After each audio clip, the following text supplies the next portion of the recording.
Phoenix Down Radio is on the air.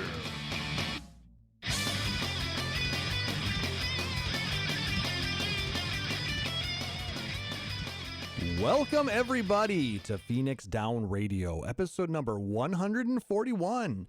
I'm your host Klauss Nightbringer, and joining me we have Taliz and Seyrr, even though Taliz isn't in-game and we don't have cameras on today because we feel ugly.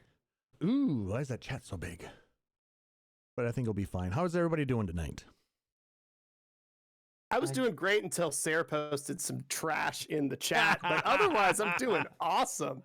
You brought it on yourself by mentioning the existence of salsa and reminding me of a meme. I did do that. However, you still suck just a little bit. I still love you. You're amazing. Ah. Okay, he's totally wrong. I am doing pretty decently. That's good to hear. What have you guys been up to since the last episode? I'm in the middle of disc 3 of Final Fantasy VIII because after doing 2 episodes of music, I was like, I missed the crap out of this game. I'm going to buy it and I'm going to play it. And I'm cheating by using the 3x speed thing. Oh my god, the draw system is so much better at 3x speed. That barely even feels like cheating. Yeah, that actually is kind of fine. But it's been a lot of fun playing through 8 again and kind of seeing where the S generation post 7 really started to kind of take off, and seeing some stuff in 8 that reminded me of stuff in like 11 and 14 and even 12. Very cool. It has been fun. Seyrr, I heard you got poked. Yeah, the city HR and legal got together and talked a bit with the county and figured out that since city workers can potentially be activated as emergency workers, that we actually are eligible for the vaccine. So I got my first one. Yo, it's notes in the Twitch. Right on. Oh, wow. Yeah, okay. Yes. Maybe not. Okay, okay. Anyway, I was hoping to move it over there, but unfortunately it's picking up the entirety of the game, not just It turns out we write some things. Yes. Well, you got to see our notes, so. Also, game-wise, I tried the Project Triangle Strategy demo, and I am very intrigued for it. I also ended up getting really into Eureka somehow. Well, I mean, if you really want to get through the story is kind of interesting. The story is kind of weird and problematic in how it intersects with some stuff. Also, you get like lots of shiny weaponry. That too. And you can get some interesting looking gear as well. Yeah. Fucking side boob harness. That's my side boob. It's so strange to me to think that, like, hey, you know what we were not expecting in March of 2021? A Eureka resurgence. It's been weird. I am kind of excited, but like I also don't have a sub right now, so like it's very weird to kind of look back and go, oh, stuff's happening. Why are we playing Stormblood content in 2021? Yeah. Like en masse? I also tried some of the Bozja stuff and found out that rather than trying to run those 8 trillion fates, you just run a fragment party in Bozja and then you get all the crystals you need. So I am making lots of shiny relic weapons all over the place. Yeah, I'll need to probably start doing that, because I was initially using the fates within the Stormblood areas in order to get some of those crystals, and it's like for that boring. For that one, the other option is the raids, and it turns out that like in the time it takes to run an Evilise raid, you can get like 3 or 4 crystals, for instance. Yeah, on average.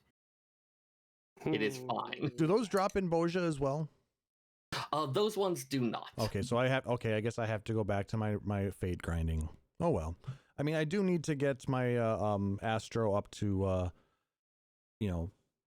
Astro I need to get up there. I got it at 67 now. That's actually really high. And Black Mage is 77. Wait, your Black Mage? Always Thaumaturge Black Mage? I jumped it, remember? Oh, yeah. Right. Because I didn't want to touch the jump goes to 70 now. I bought a jump potion when they were on sale. $10 or whatever. Yeah. It was worth it, so I didn't have to touch the damn thing. There's some jobs that I'm just like, I'm never going to level this. Do I care about the story? Can I go watch it in the inn or in New Game Plus or whatever later? And then I go, is it worth $20 to have a thing at 80 that I can then gear and then never touch again? And sometimes, yes, because, oh my God, the armory chest clean out is real. Oh, yeah. Yeah. But That part was nice. Oh, that was the other thing. I leveled some more stuff, and I am now 1/3 of a level away from an Amuro mount. Oh, well, Nice, good job. you jumped way past me now. I not even entirely sure how it probably was a bunch of the boss just stuff now that I think about it. Yeah, because if you got it at least level 71, you can run it all there and get a bunch of XP, so. Yep. I just don't want to Efficiency run. I don't want to run these jobs through Boja, though. No, I ran my monk because whatever, it's monk. My monk is now 80, so I was able to dump a whole pile of crap that is not capped out because I already had a capped samurai. So I just switched all the gear over. It's been pretty solid. Yep. But I mean, if things keep up the way they are, I should have my Amuro before 5.5. Dang, that's in what, 2 weeks, 3? Yeah. I mean, because right now, we'll talk about some of the things that are going on that are helping with that, but we got in-game events that are helping to make some of the lower level content pop faster. So, but the only other thing that I had go on is last week, Thursday, I got my PS5. Ooh. You got your second one, but you got one. Yes, I didn't open the first one. It was set unopened, and I sold it because I was getting the vehicle. And I didn't know I was getting the vehicle until after I had ordered it and paid for it and it was being shipped. So, Right. That's right. So I sold it so I could pay for the vehicle. But You paid the ultimate price. Yeah, I had having to wait 4 months for to get a PS5. That was the ultimate price. Honestly, like that's not that bad. No. However, I mean, it is still a pain in the ass for the average person to try and get one, and I feel bad for anybody who's been trying really hard. One thing that I learned is if you have Twitter, you need to follow Wario64 and make sure that you have notifications turned on for that account, because they have been posting when different businesses have PlayStation 5s available for sale online. So they're running a script to find them somewhere. Or they have access to people who are doing that. They've been pretty good about it. I mean, I actually was able to get 2 pre-orders or 2 orders in. Nice.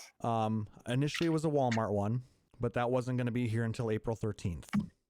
Which would have been fine, but then the next day I was able to get on a Best Buy one, and that's the one I ended up getting last week. So I just was able to cancel my Walmart one. How's the controller feel?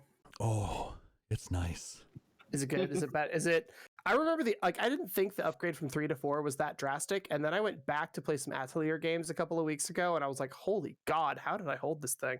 Like it was bad. 4 to 5 is okay. So the controller is beefier. Okay. It's got a little more weight to it, so it feels really nice in the hands, at least in my hands. Okay. The haptic triggers don't work for every game, but the ones that they do work for, holy shit, is that nice. Okay, because I'm gonna be playing some racing games when I get one. So it's one of those things where it's hard to understand what exactly they mean until you're able to actually try it. Okay. But yeah, I mean, I've been playing a little bit of Fall Guys, and I also played some Astro's Playroom. Astro's Playroom is the free game that comes with the PlayStation. It allows you to kind of get used to the control schemes, how the controller works, the haptic triggers, all that good stuff. And player calibration software is what it's called at Nintendo. Yeah, it's basically your tutorial. But yeah, it's really nice. But holy shit, is the PlayStation beefy. I saw it's a big boy. It is a thick boy. But it's kind of nice because the whole white and black scheme works really well with my new PC as well. So, oh, that's cool. So I mean, yeah, I have all black hardware other than my MacBook, which is silver. So like it's gonna be really interesting to get new colors of hardware. Yeah, though from what I've read, the side panels are actually really easy to remove, and there are a few companies who are making different colored side panels. Like I know D Brand for one is making a matte black side panel. Mm-hmm. So then they look pretty nice. I saw those on Linus's channel, Linus Tech Tips. Okay.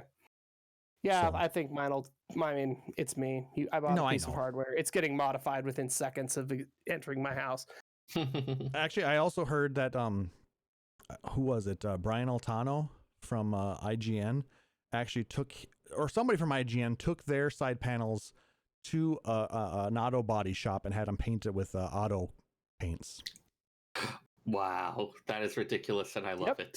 All you have, I mean, you get the primer base coat together. Yeah, you could totally candy pearl the side of a PS5. Yeah, and I've heard it looks amazing. I'm looking at my desk and I'm like, I have a lot of touch-up paint that's just sitting here for cars that I don't own anymore. But I'm gonna do some dumb things. But before we move on, I do want to have to say a huge thank you to our Patreon supporters, because basically I'd been saving up all of our proceeds from Patreon for the past year and a half. And I went to look at the proceeds we had, and it was just about enough to cover a PS5. So I went ahead and we did that. So I want to thank you guys so much for that, the opportunity for me to add a PlayStation to our content. And yeah, you'll have to stream some really cool stuff for them. Oh yeah, I mean, I'm really looking forward to the new Final Fantasy VII Remake DLC coming out in June, as well as the FF14 beta in next month. Ooh, Oh shit, that's next month. that's some already? exciting Next month. news. Let's talk about it. Well, we did talk about it like a month ago. Yeah. Let's talk more about news relating to these things that were just mentioned, because I'm attempting to do a segue. All right, so let's go ahead and jump into some gaming community news. Thank you, Seyrr. If my camera was on, you would see me giving you double finger guns. at least not double finger No. for being slow. Yeah, we got there eventually. So apparently, yes, in Final Fantasy VII news, the Final Fantasy VII Remake Intergrade will introduce blood into the game. Oh my god, they were all zombies before without blood. It all makes sense. You make Wait, no, it sense. doesn't. According to the Gamer, the PlayStation Store listing shows that Intergrade will have the same overall rating as the original game, but it has the addition of blood. Although Intergrade is an updated version of the 2020 release, it wouldn't make sense for them to add blood to old scenes, so they're guessing that it's just going to be appearing in the Yuffie chapter exclusive to Intergrade. Odd to only include it in part, not all. Yeah, well, that would be a lot of work to add it to the other, or to the original game. True. It is a little strange that they went kind of bloodless, given that even in the original there were scenes like okay, technically alien blood, but like all the scenes with Genova's body being dragged around in the Shinra headquarters. That was all purplish kind of stuff now. Yeah. It was alien goopy blood kind of looking. Now, the Final Fantasy VII original game did have blood, but the remake decided to avoid it altogether, even in the scenes that would have made sense, like the scene that Seyrr was talking about, or fights against Sephiroth. Now, if you're new to the game and you wish to purchase the full game, you can pre-order it for $69.99 in the PlayStation Store, or you can get the digital deluxe version for $20 more. Now, this is for PS5. So Intergrade is only going to be available on the PS5 version. I love that they are very much like, Sony is really smart. Like, they will give us things that will make us want to buy the next version of the hardware, and this is where they're going with that. A very smart marketing plan. Yep, and then remember, we talked about it previous. If you currently own the game for PS4, you will be able to upgrade to the PS5 version for free. So you'll probably have to pay extra for the Yuffie DLC. Still not bad. No. Final Fantasy VII Battle Royale is designed to grow the series' typical demographic, and no additional DLC will be made for the past remake Intergrade, at least for this particular part. Yeah, it's not an official announcement, but it feels reasonably close. So give me a second here. Copy. So according to an article from Eurogamer.net, The First Soldier, a battle royale style mobile game that was releasing later this year, is designed to expand the demographic of the game and introduce the world of Final Fantasy VII to a new group of gamers, according to Nomura in this interview. And according to Nomura, he says, "I do want people to discover an interest in the world of Final Fantasy VII from this game, but it goes without saying that if we are going to do it properly then there can be no half measures, and we are putting everything we have into getting the content of the game right too." I guess they said the First Soldier will be playable via closed beta tests in the future, but there's no word yet when that is going to be happening. So that's kind of neat. I'm looking forward to seeing when that pops up. Are you guys going to give that game a try? Remember, this is the mobile game. I mean, I play enough mobile games as it is. What's it hurt to try one more? Exactly. I'll probably install it and try it, but we'll see how long it lasts. I know I'm not very good at battle royale style games, but every once in a while it's kind of fun to try something different. Yeah, like I'll be honest, it's got the Final Fantasy name on it. I'm going to give it a look. I'm a sucker for that. That's actually true. Pretty much golden right there. That's exactly how it's going to go down over here too. Now, getting into the DLC portion that we discussed, Nomura confirmed that there will be no further DLC for the Final Fantasy VII remake currently in the works after its upcoming announced Yuffie chapter. Instead, development will shift completely to the remake sequel. Yeah. So that makes sense, rather than just like turning out more and more for each more and more DLC for a remake and putting all the eggs on that, kind of keep the story moving along. To be honest with you, I wasn't expecting any type of DLC between these. This is kind of just a nice little added feature. Yeah. I mean, given that the ways they're changing up the story, bringing in Yuffie and getting to see a little bit of how she interacts with this will be fun. Yep. Also, I just think she's fun in general. Yep. Now, Nomura says, sorting out the development environment on PS5 for Intergrade meant that moving on to developing the sequel was much smoother. So that might have been part of the reason why they did it, so they could kind of get used to programming for the PS5. And makes sense. He also says, I mean, that's fine. Makes sense. Yep. Then he also said, we are now prioritizing the roadmap for completing the next game. So if we do need to think about more DLC, then it'll probably come after that is finished. So, I mean, he's not saying no DLC ever again, just not between 1 and 2. Parts 1 and part 2. Yeah, that's the impression I had. I can't think of a reason to rule out doing DLC ever again. Yeah. Who knows? Maybe Vincent will be DLC. Well, so that actually is a thing I wonder about. So we're going to have Yuffie DLC for this. Does that mean she won't be part of the main story? Or maybe she's DLC for now, and then whether you play that or not, she does get introduced in the second half part? Who knows? I don't know. That's an interesting way to think about it. I'm not sure if they can lock it behind a previous game's DLC or not. Or it might be something where she comes in, but there's like a little bit of bonus if you've done that. That's because possible. It sounds like it, from what we saw in the preview, it looks like Yuffie's meeting up with, or Yuffie, I keep calling her Yuffie, is meeting up with another chapter of Avalanche. They've mentioned that there are multiple chapters. Mm-hmm. And so maybe that she's doing something where she's not going to interact as much with the main cast at this point, but then she may come and meet up with them later on, and it might change some parts of it based on whether you did the DLC or not. Now, if I understand correctly, I don't know. This is not confirmed. I am just theorizing here. I want to be very clear about that before I accidentally get used as a source of canon information. now, didn't she actually appear in Midgar in some of the original storyline that maybe wasn't in the actual game? Possibly. I know in the actual game, the first opportunities you have to meet her are in some of the forests once you start getting out of Midgar. Yeah. I don't know. Like I said, the Midgar Wutai thing, of course, goes back a bit. I think she had some appearances in Crisis Core where she was still a kid. All I know is that the lore behind the world of Final Fantasy VII is much more open and just there's so much more to it than I'm aware of. There's stories, there's books, there's the other games, there's just so much that happens outside of what happened in Final Fantasy VII. Like the actual game, so. 7 is very expansive. Like it didn't, like a lot of the games we think, oh, okay, here's where the game ends. Like 12 is 12, except there's also Revenant Wings, but not really. 11 is 11. It's huge. 10 is 10, except we get 10 too. 7 kind of kickstarted that, where it's like, here's 7. Here's a bunch of stories. Here's a bunch of books. Here's a bunch of OVAs. Here's a movie. Like, we have a lot of things to come in. So getting this remake where it is, we have access to a bunch more information that we didn't have when the game was originally released. Yeah, didn't it kind of start when they went with like the After Years sequel For to 4? I think that was later, actually, after some of the FF7 stuff. Was it after that? I was going to say, were they like, DS we can games? just lie on the internet and somebody will correct us, but I think it was after.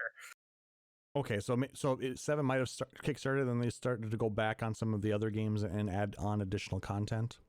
Maybe, but like I know my PSP version of FF1 and FF2, like there was a whole bunch of extra add-on content for FF1 that was just fantastic. Yeah, they And added a that few entire dungeons. That entire after scenario for FF2, which I just really love. Yes. And I remember this being really controversial at the time. People were like, there aren't sequels to these. Each one is a new one. And actually, that seems to be a thing for pretty much anything. We've talked before about how often FF7 or how often the FF series will just keep trying new things and tweaking and messing around with.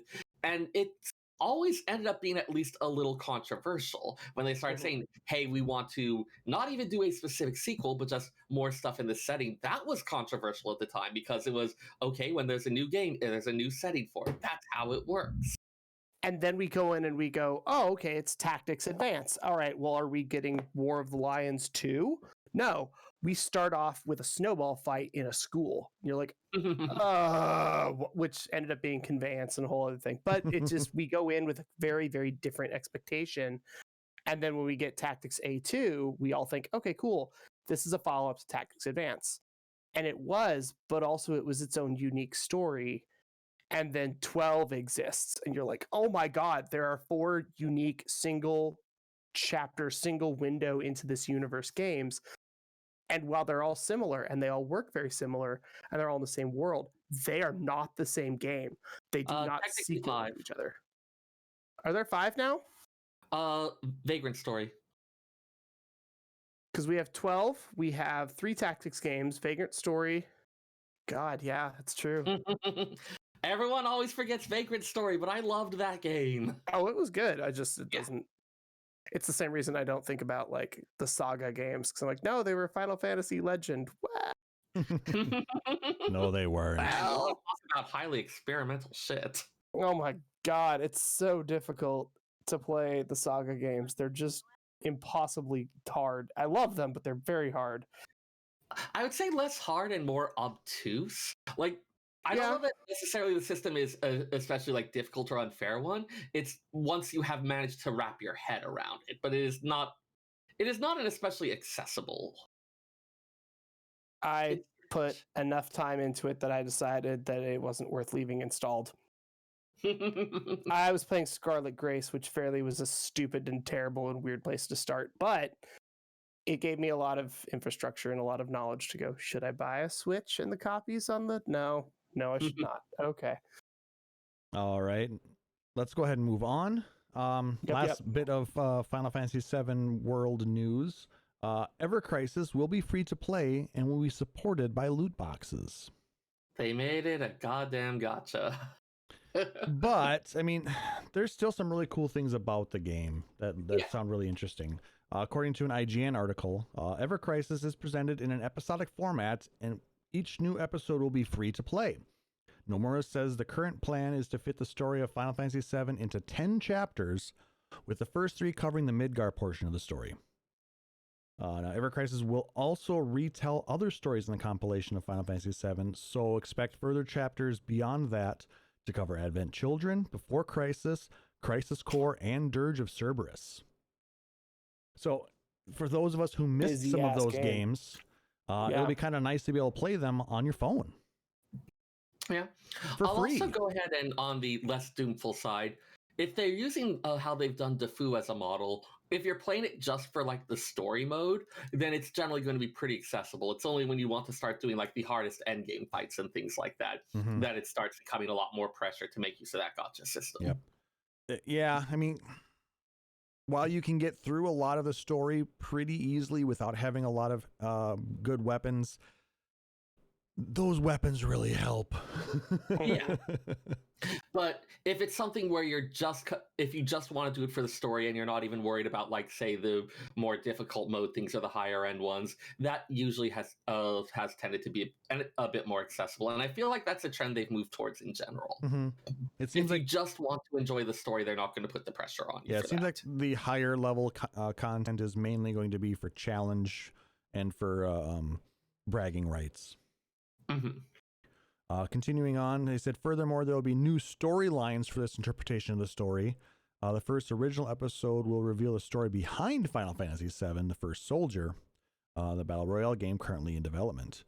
And Nomura says, the events of First Soldier take place around 30 years before the Final Fantasy VII main story and go into the founding of Soldier.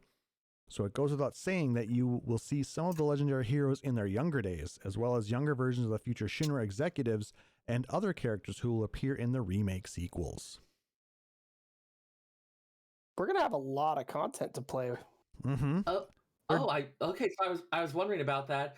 In FF7, canonically, Sephiroth is 27 years old. I thought he was older.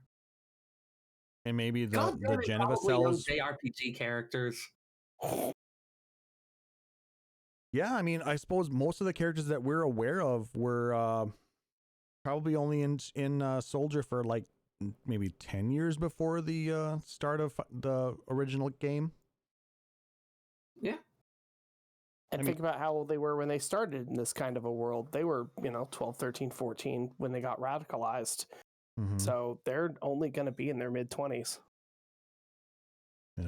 So yeah, if you're going back 30 years, like Sid Highwind is still going to be a kid. He's going to be 30, so he's going to be in his late 20s. Sid Highwind, he's 32 during the game. Oh, he is, isn't he? Shit, no, I'm thinking of it. So he's going to be 2 years old. Let's see. I want him to have a little airship as like a toy that he's playing with. He does make lots of paper airplanes. Yeah, Barrett was 35 during the game, so we're looking at he'd be 5 years old. He'd be a little kid in the mining town of Corel. Yep. He'd have his right hand. Yep. Yeah. Is he still going to be swearing up a storm? I hope He's so. 5. So? I hope so.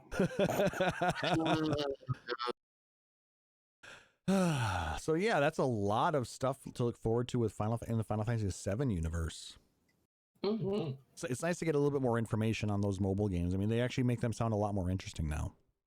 It's true. When I hear mobile game, I'm instantly incredibly reluctant. But yet this is like, oh no, you actually do care, and this is not as much of a cash grab. This is designed to be a playable experience for players to enjoy. Mm-hmm. And we actually go ahead. That's the case for any new medium like this, isn't it?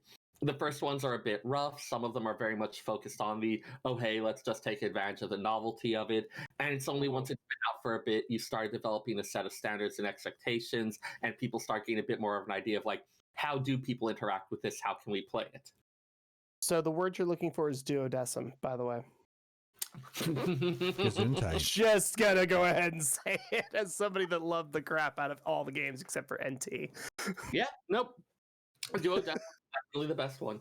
It really was. And I don't even usually like fighting games. All right, let's go ahead and continue on. We actually have some Final Fantasy XIV news again this week. The patch 5.5 special site is now live. It's kind of bare, but it is up there. It exists. Yep. Death Unto Dawn is the name of the next patch, and I'm just gonna say my first initial knee-jerk response. Oh my god, people I know as the image. I'm very excited to see Ralbon again and Lise. The take on that image that I really like, so it shows a bunch of the various leaders of the nations that make up Eorzea and Hien's alliance and things like that. But someone overlaid a thing of it as if it was the clock for a for an extreme trial or something like that. Yeah, for your raid Labeling static. Khan, Isenna, and Nanamo as the healers, indicating that Amaric was the off tank. Someone threw in a thing about, okay, and then make sure to rotate clockwise for stacks. Yeah, a little bit. Yeah, the three on the right, along with Merylwib, are your DPS. You know, I don't hate everything that you're saying. This actually sounds pretty fire. Now the name itself, is this how we've heard that name? I'm pretty sure they announced at the last live letter. Okay. I know I'm not sure if they had announced the English name of it or the North American name of it before. At first, it sounded a little bit strange. The only thing I can think of that might make sense is if the Dawn is possibly referring to like the Scions of the Seventh Dawn, or like the concept of this being the dawn of like the seventh astral era, things like that. If someone's trying to start end that astral era and plunge us into a new darkness, I don't know. The unto is the bit that makes it strange. Well, It's a weird word in English. Mm-hmm. Yeah. We'll probably learn more about it on Friday, April 2nd at 7 a.m. Eastern Time when we get Live Letter 63. I officially declare not it for the dude that has to be up at 4 a.m. to watch that. Yep. I fixed my sleep schedule. You don't do this to me now. Yeah, 7 a.m. Eastern, 6 a.m. Central, 4 a.m. Pacific. Now, I will be awake during that time frame only because I'm always awake during that time during the week because of work. Well, Oh, yeah, then, you there work you at go. butt crack of dawn. I think I will actually be able to work from home that day. So, yeah, I'll be watching it a little bit before I start my day, before I sign in remotely and start work. Klauss has volunteered. Huh? Klauss has volunteered. Yep, it's true. I said I might. Klauss has confirmed. That Seyrr is going to write everything. Oh man, I am gonna do so much shit posting. It's gonna be great. How's that different from any other time? I was gonna say that's the same, bro. Yeah. No. Like more of that Seyrr Brad shit posting you have come to know and tolerate. Tolerate is a strong word. I was gonna say we're not getting out of this, Klauss. I think we're too deep now. Patch 5.5 Part 2 will be discussed, and then some miscellaneous updates as well. And there will be English and Japanese text on the slides. However, the audio will be Japanese only. Same as usual. But I'm sure there are going to be a number of fan sites that are going to be doing live translations. There's a couple of Discords that do it, as well as there's probably going to be a couple of Twitch or YouTube streams going during that time. So make sure to look for those if you're interested in, on-the-fly translations. Otherwise, there is generally an official translation within a couple of days. And then the official links will be posted closer to the date. Now, we were talking... Are we only going up to like, we went to what, 4.55 in Stormblood? Yep. So this is going to be the last full patch, and then there will be a 5.5, I'm sure. Dang. But like I said, we have to go all the way until the fall on this patch. So the fall, yeah, September, right? September, October, somewhere in there. Oof. But you got to remember, everything was pushed back 3 months because of COVID. Yeah. Like I think I said this a while back, but don't expect that to ever be made up. No. Like that was just time that was lost. Yeah, we now get expansions in September. Yeah, that's just how it is. I mean, it's better only that it's only 3 months versus a full year. Yeah. Oh yeah. And also, let's be real. I would rather wait a few more months to play a video game that I like than see all of the people who have busted their asses since last year just to continue making whatever they can do happen, get more sick, be at more risk for months on end so that I can play a video game 3 months sooner? Absolutely not. Take your time. Be safe. Take care of your staff. Take care of your team. We're fans. We're here for a reason. We'll wait. 1,000%. More time to make some Eureka weapons. Priorities. Oh, Seyrr. Now, earlier at the beginning of the show, we were talking about, how we were leveling up and all that stuff. Well, an easy way to level up and do some stuff to kind of tide us over until patch 5.5 is the Moogle Treasure Trove. This is going now until the patch 5.5 maintenance. You're going to be able to run a whole bunch of different content, get some bonus Moogle tomes, and it makes leveling a lot easier, actually. Plus, you can get access to a number of mounts, minions, orchestrion rolls, glamour items, yada, yada, yada. Yeah. So notable stuff this time around, they have the Falcon Mount, which has been a very sporadically accessible one that is really, really fun. I think that was only available during that one particular login phase, where if you logged in for during a 90-day period, you were able to get one. Yep, the Tyrannosaur horn, for those of you who don't want to touch Eureka, this is probably your single best opportunity to get it. Let's see, You can just at me on that one.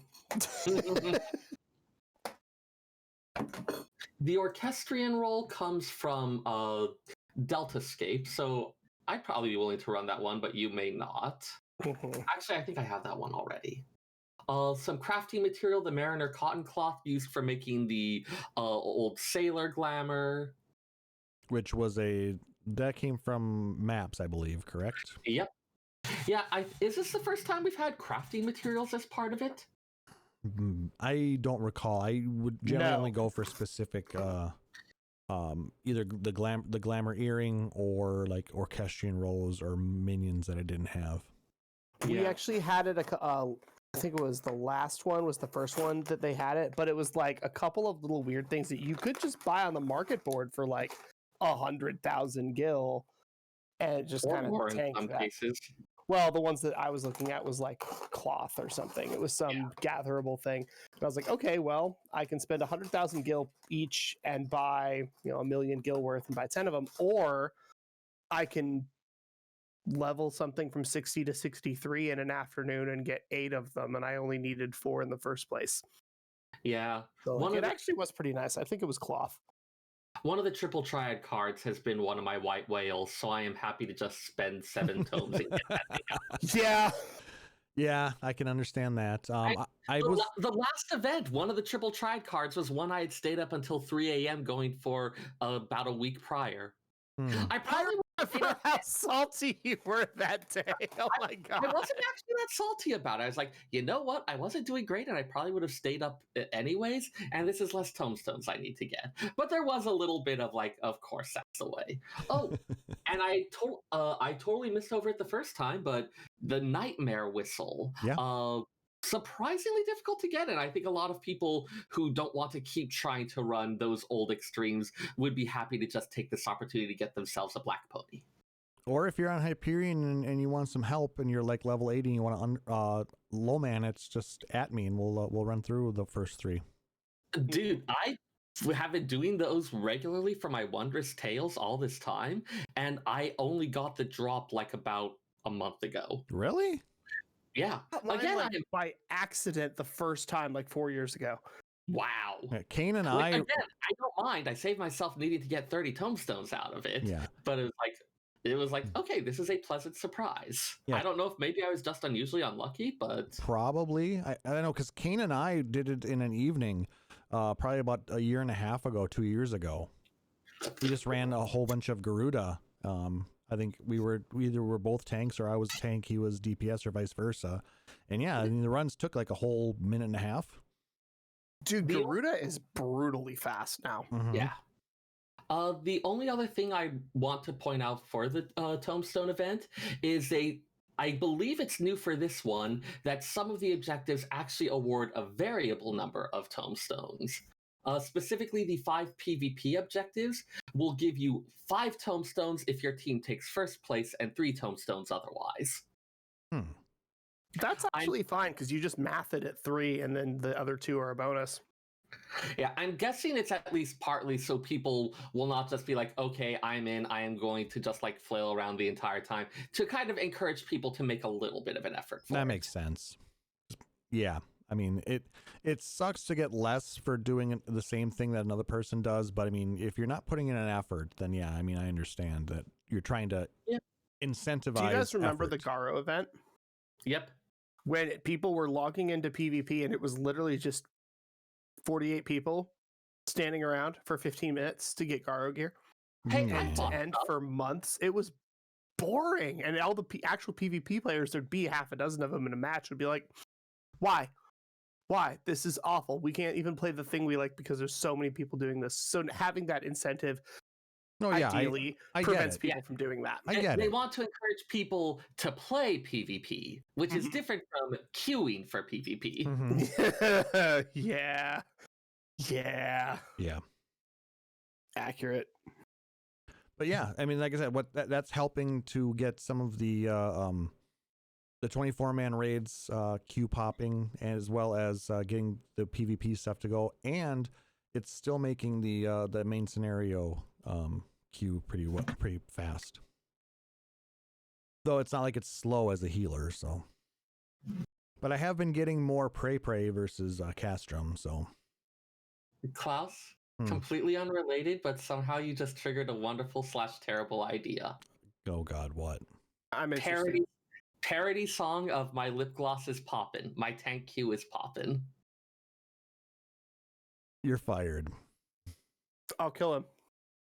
From a cannon. You have to help with the body, though. I guess. I am unappreciated in my own time. I hate to tell you this, but it's going to be unappreciated even in 20 years. That's fair. We still love you, though. Yeah. All right. There is also a fan festival Glamour contest that's you can enter until April 16th. This is kind of neat. They're trying to get people to do a little bit of cosplay, and they're not saying you have to do, the most extravagant things, but what they'd like you to do is showcase your appreciation. I can talk today, words, for your favorite character, be it an NPC, monster, your own warrior of light, etc., by dressing up as them however you'd like to. Whether you choose to wear an intricate outfit designed to completely mimic them, or simply create an outfit themed to showcase your love for a certain character, the choice is up to you.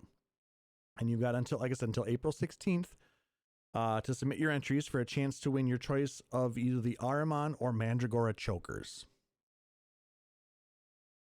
That'll be a lot of fun. It'll be fun. The prizes don't incentivize me to enter, though.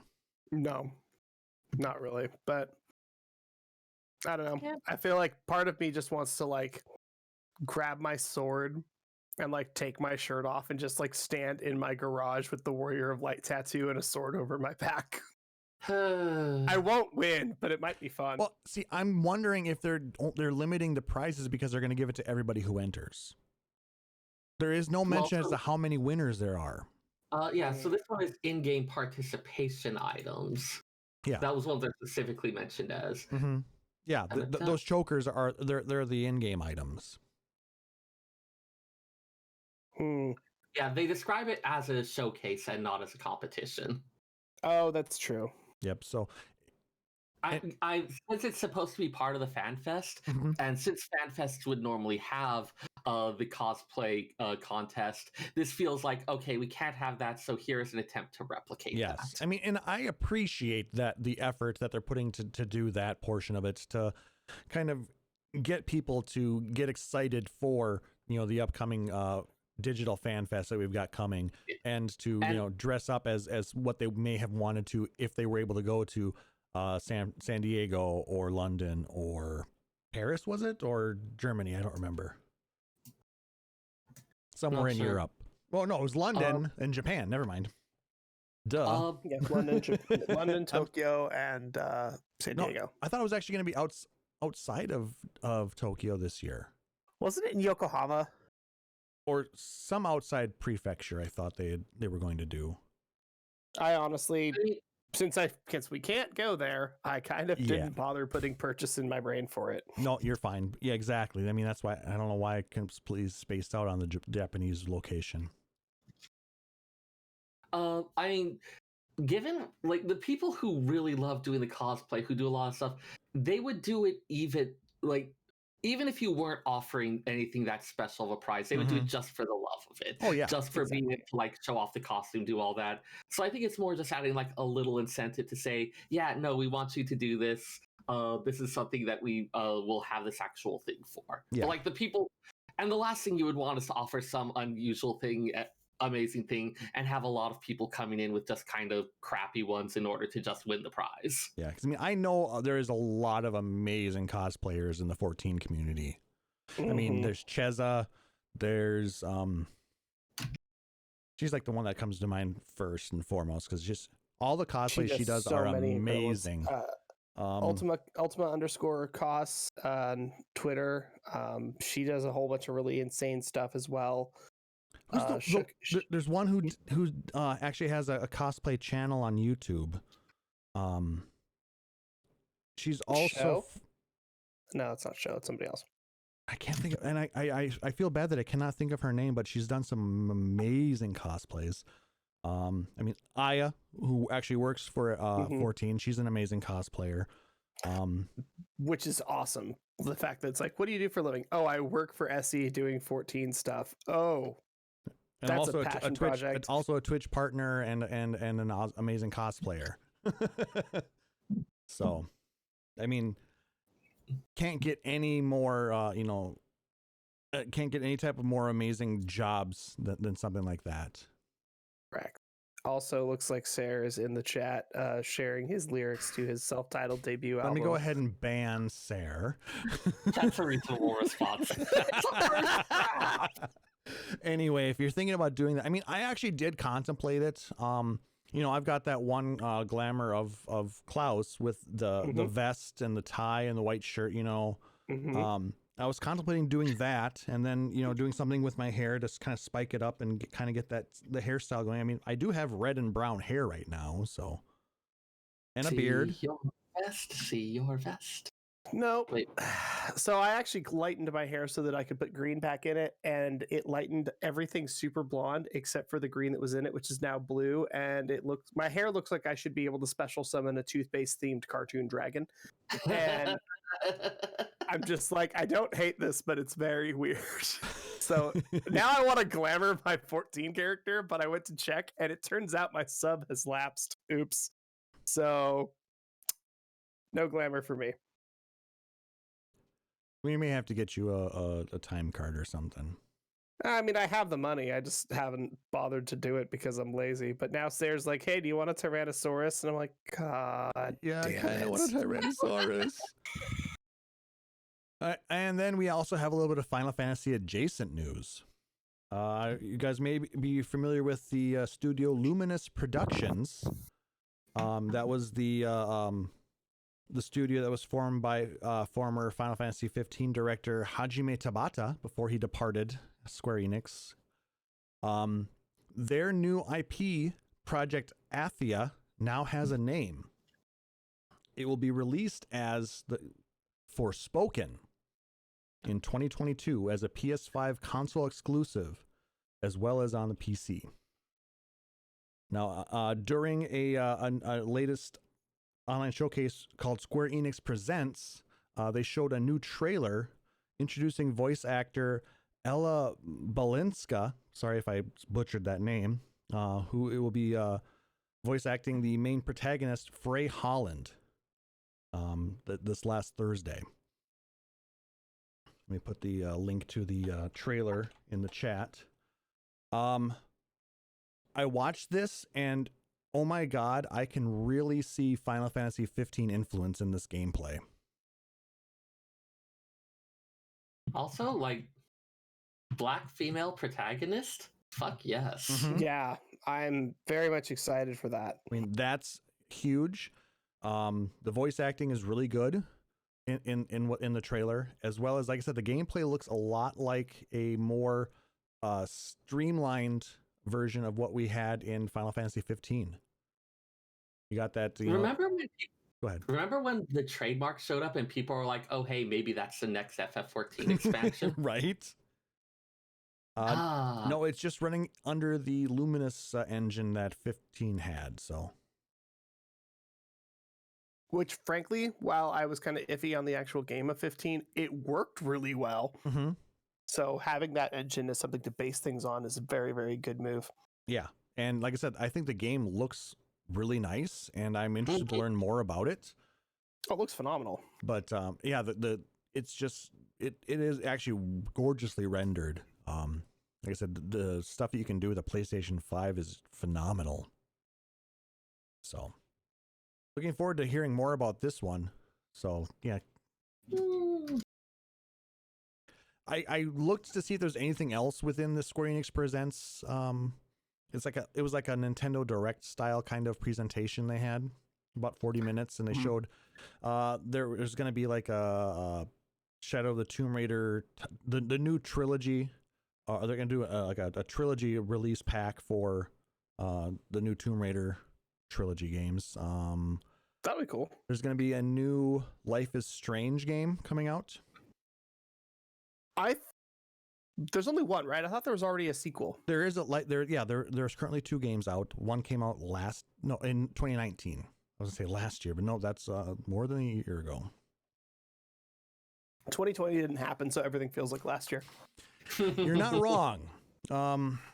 There's a few other things that happened in there, but none of them really were in the, kind of the Final Fantasy universe. So there was Bubble nostalgia. There was a Space Invaders thing announced too, I guess. I didn't know that Square Enix had bought Taito.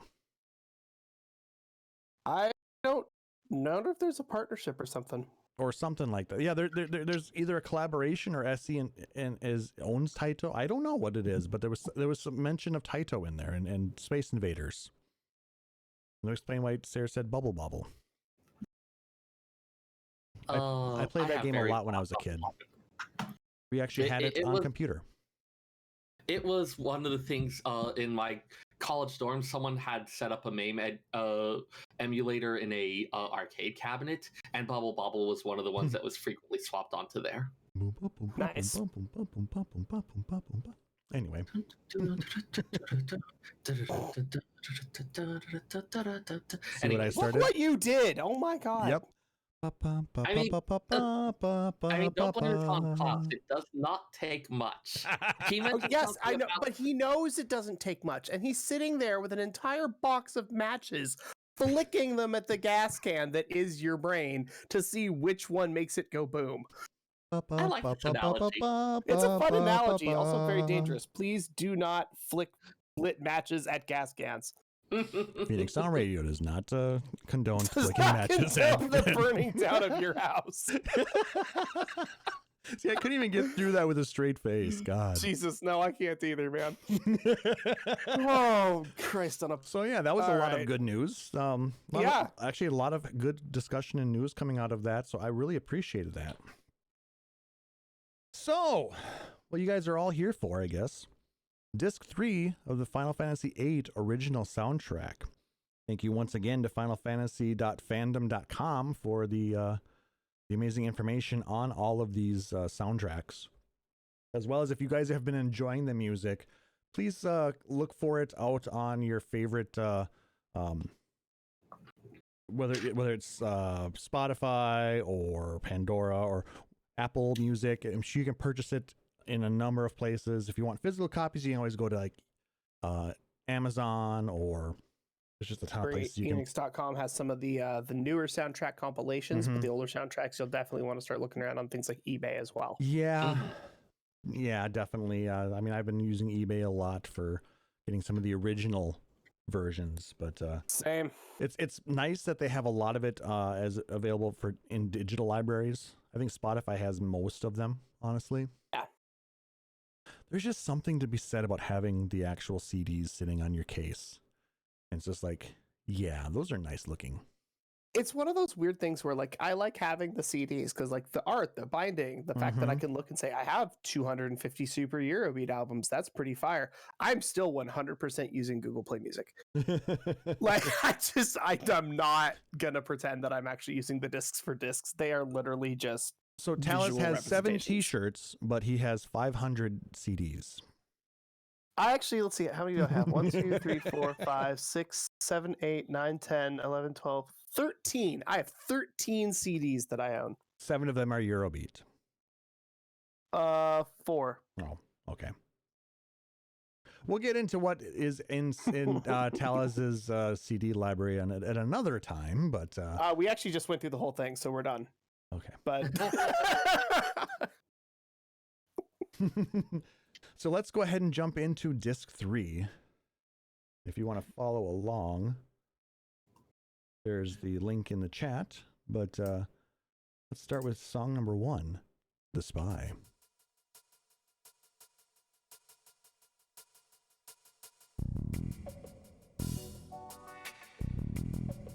Got a little bit of funk going on.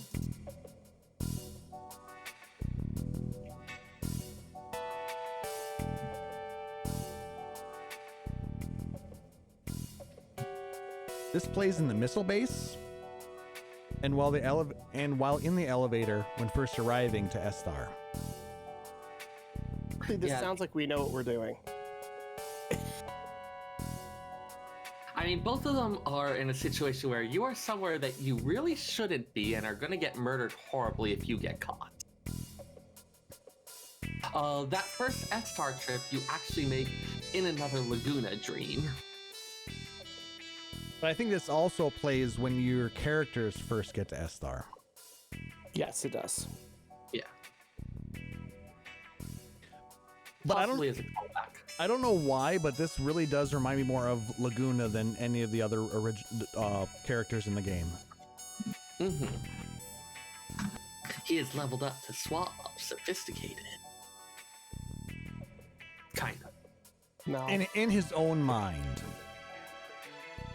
I mean, he becomes pretty cool. Again, in his own mind. Hey, Selfie thinks he's cool too. Which I guess is kind of like your mom thinking you're cool. I was gonna say, your mom says you're the best player on the team.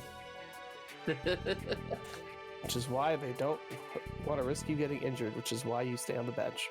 Aww. Seriously, the song makes it sound like we are like actually good at what we're doing. And I just played through the Esthar section in Disc 3, and you have no idea what you're doing there, like most of the time. You're just kind of in there trying to figure it out and not get killed. Yeah. You find out a bit later as you're going that Alone, who Laguna had been caring for in Windhill, playing Happy Family, was captured by Astarian soldiers under the order of their sorceress leader. Albania, not the first nation to experiment with sorceresses in government. And so he has set out to rescue her, and as part of that is attempting to infiltrate Esthar in traditional Laguna style.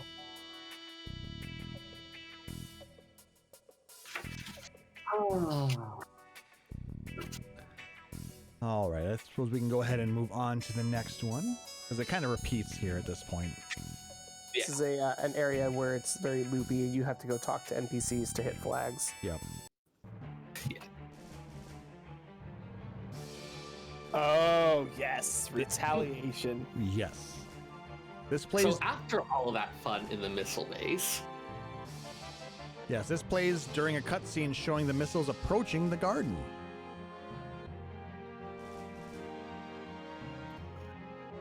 Yeah. If you did not do a good job at the missile base, this track will actually be the last thing you get before a game over. Yeah. Oh, God, it is. I had taken advantage of mid magic refine, card refine, and a few other things. So, like, I have not had difficulty in my playthrough, we shall say. Well, I mean, if you know what you're doing, it's not that difficult to get through the base. No. Yeah. I mean, the big thing is actually interacting with some of the systems and doing everything you can to sabotage the launch. Mhm. Either way, the missiles get launched, but if you don't do everything you can to try to steer them off course, then this cutscene ends a little bit early and goes straight to the game over scene. Mm-hmm. All right, next song. And this is what you get otherwise.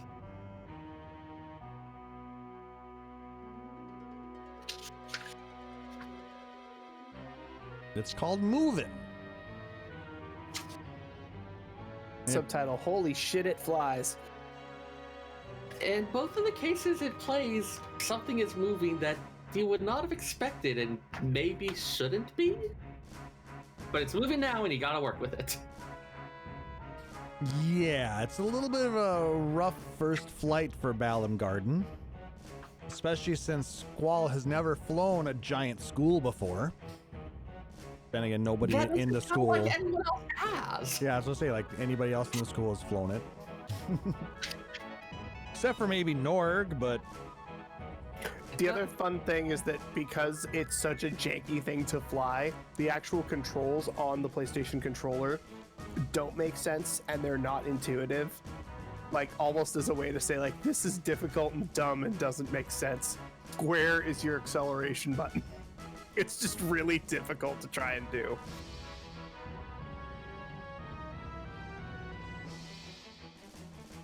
Also, how the hell did those missiles do that little arcing thing? Was that entirely necessary? Yes, because it looked cool. It's the rule They of went to the cool, man. Hideaki Anno school of cool shit that explodes. Yeah, like they're streaking directly towards, and then at the last moment they veer up in order. I mean, I guess it's so they don't punch through and do make sure that they explode at the target, but still. Again, Hideaki Anno school of cool shit that explodes. Kaboom. But yes, this also plays when we have another craft voyaging out into the unknown that is somewhat difficult to control.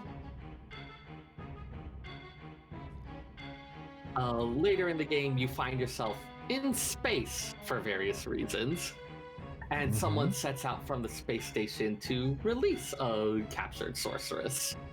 Spoiler alert, y'all, we go into space. I was about to say it was the only one, but no, 7 also had you go to space briefly. So did 4. You mean you did go to the moon? Yeah, you We traveled time in 5. In 5, we went into the asteroid, and it sent us to the other asteroid that was on another planet, so we traveled through space. That was more of like a teleporty thing, though. Fine. Also, it's never clear if it was like a dimensional shift or what the deal was there. Still space.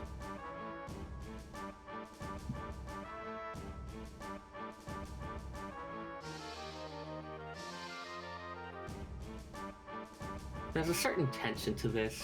Yep. Feels like a bit of minor key type stuff.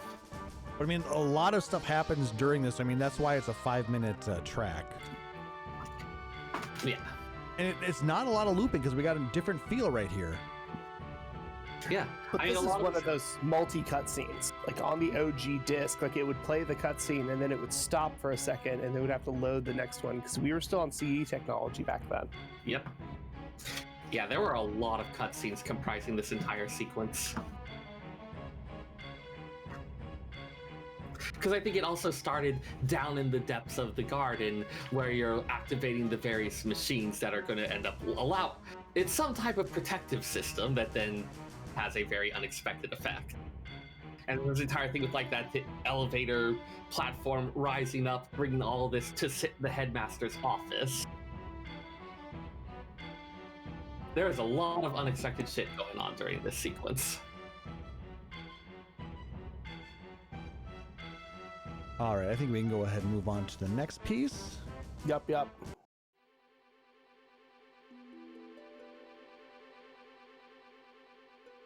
This is called Blue Sky, and this plays on the balcony of the garden after it takes flight, if you have Renoa in the party. Which you might not. You might have sent her off to the missile base.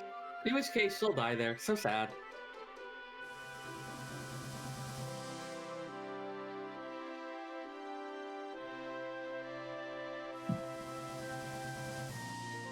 You kind of hear a little bit of the Eyes on Me leitmotif within that. Oh, for sure. She's in the shot. We have to play some Eyes on Me. That's true. And then the next song that is on the disc. This is called Drifting.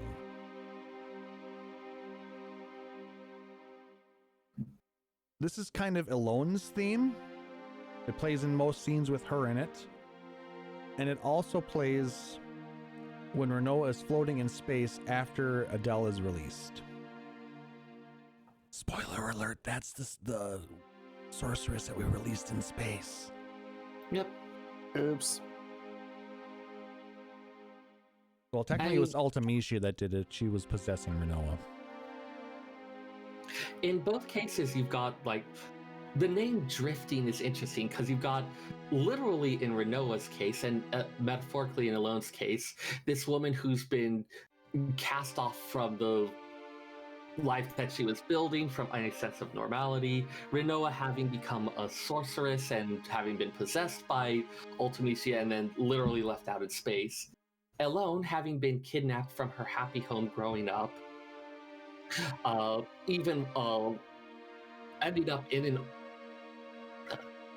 Ending up I think she did end up in the orphanage, didn't she?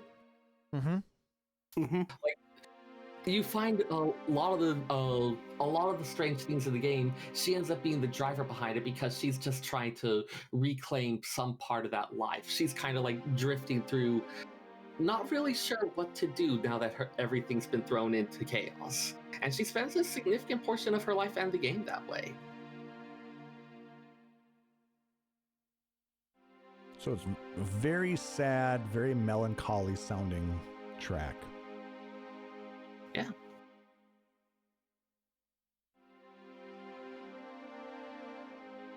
All right, let's go ahead and move on to Heresy. This asshole.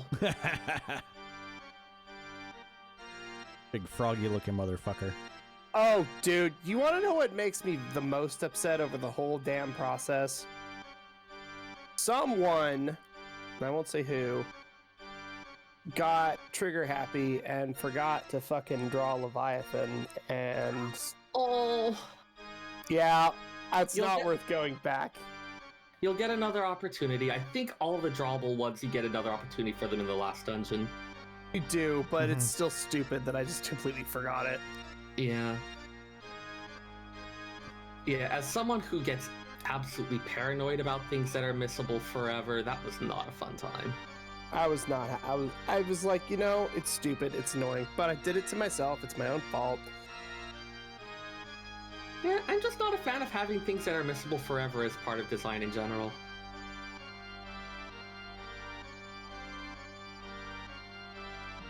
But yeah, for those who don't know, this plays when the group meets with Norg. Sid's the headmaster, but Norg is the person who's bankrolling the school, which he seems to think gives him some amount of claim over what goes on in it. And he's not really happy with this whole going against the sorceress thing.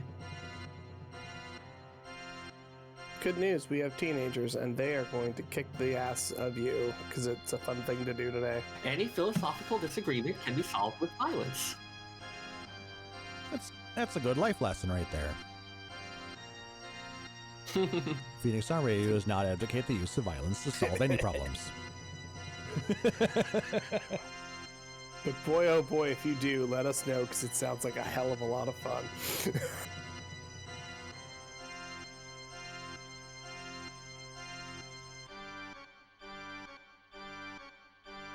All right, next one.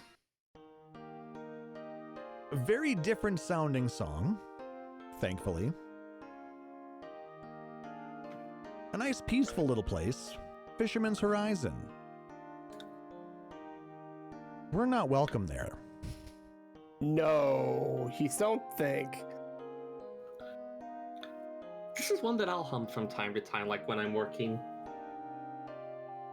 Yeah, Fisherman's Horizon is nice and peaceful. It's filled with people who are trying to get away from war. They don't really want the floating mercenary school showing up on their doorstep. Yeah. And they don't like that we caused a decent amount of damage. Hey, we're learning how to drive. It happens. Hopefully Norg has good insurance. Do, do, do, do.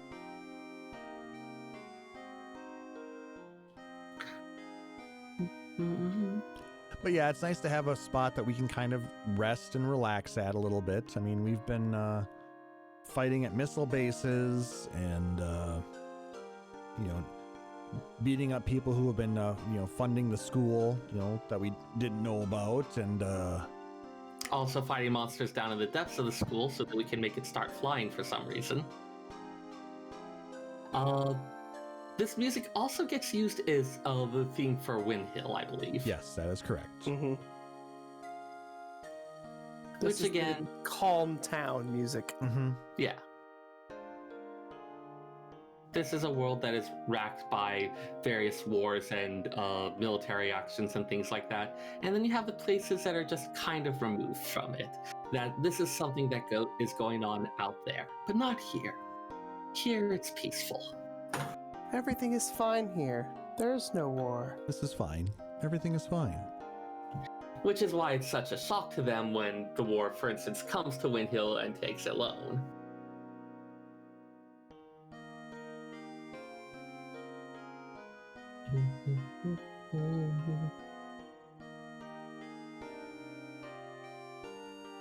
All right, speaking of other happy little songs.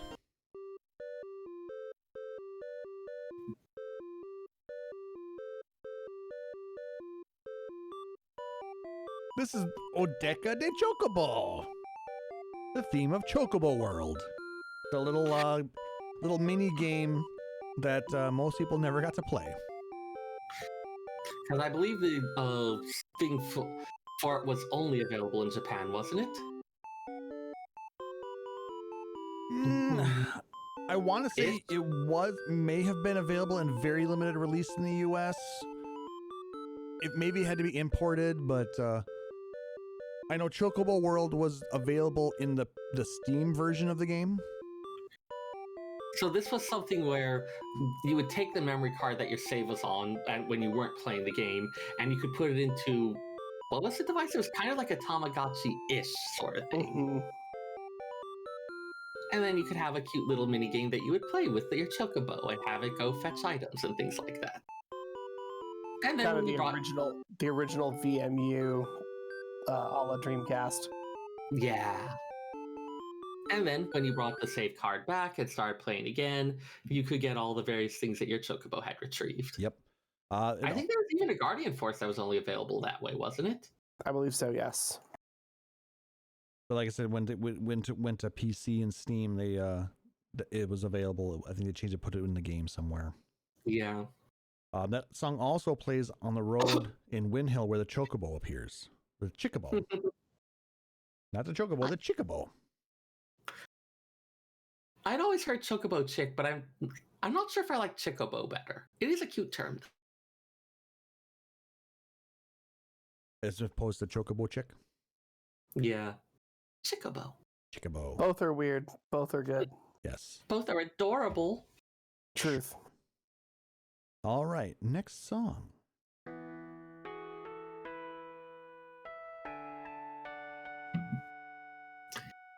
Ugh. This is called Where I Belong. This plays at Trabia Garden, and it's kind of Selfie's unofficial song. I think it plays in a couple spots, actually.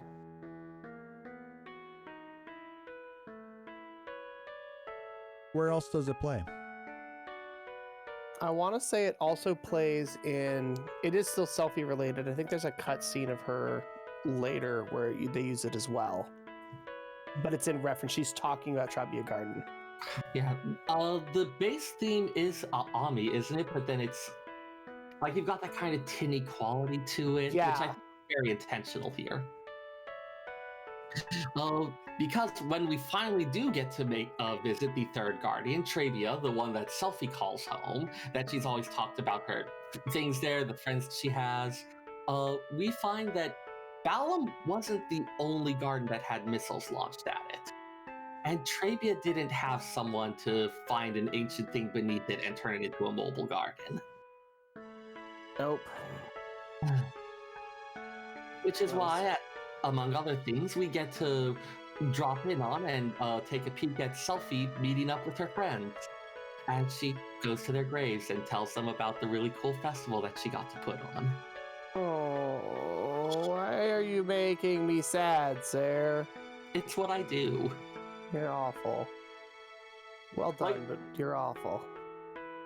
Like, I have a certain affinity for, like, the happy, perky, cheerful character that is hiding a deep, deep sadness.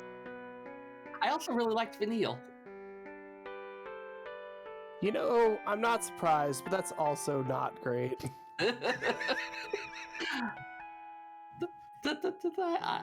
I liked Vanille as well. Yeah, I've had therapy. I understand where this comes from. But there is a certain affinity there. Oh, it's tequila. Oh, okay. Having one of those moments. All right, let's go ahead and continue on. Yeah, very melancholy homecoming. This is called The Oath.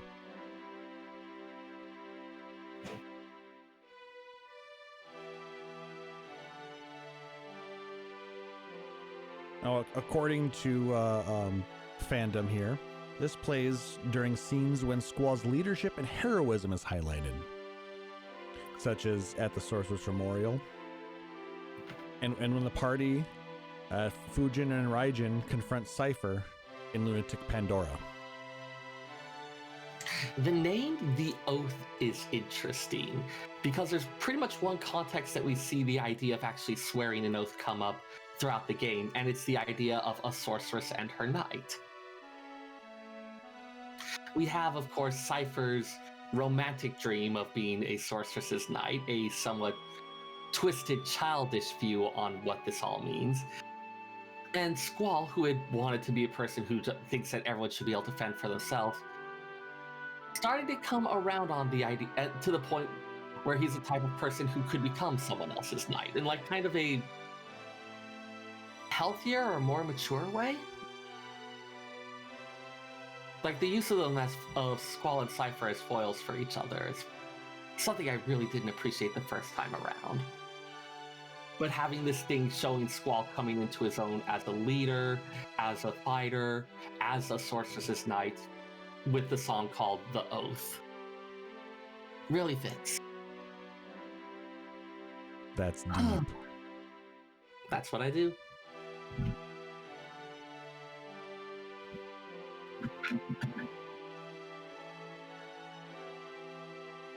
All right, let's go ahead and move to the next song.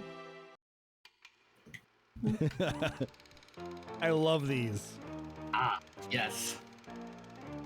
Laguna Yeah. is an actor now. Yeah, yet another Laguna sequence. I love how Do still have to pay the bills. this is called Slideshow Part 1. Now, this is when Laguna is acting for a movie in Trabia Canyon, not Canon. Maybe he should have been shot from a cannon. Maybe Seyrr should be shot from a cannon. Agreed. Yeah, the entire world of FF8 has some kind of schizo-tech levels going on. And this is where you've got kind of like the old-timey silent movie soundtrack, the somewhat crude film camera.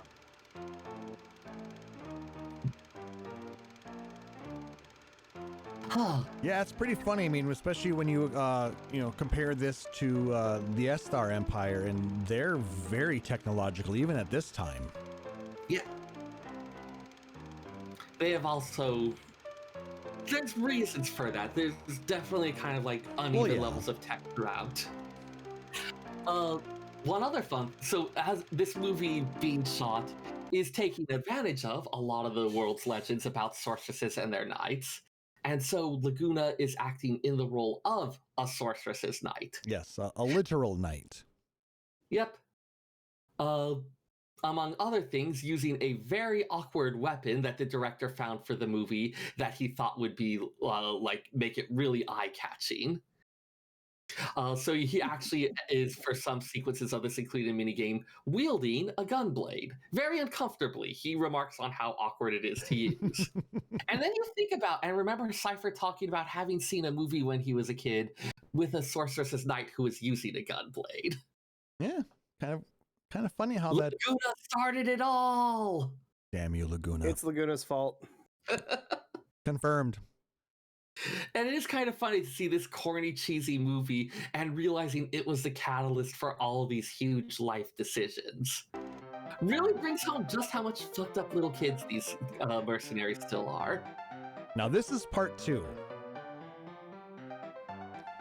This is when Laguna is facing the Ruby Dragon during the movie.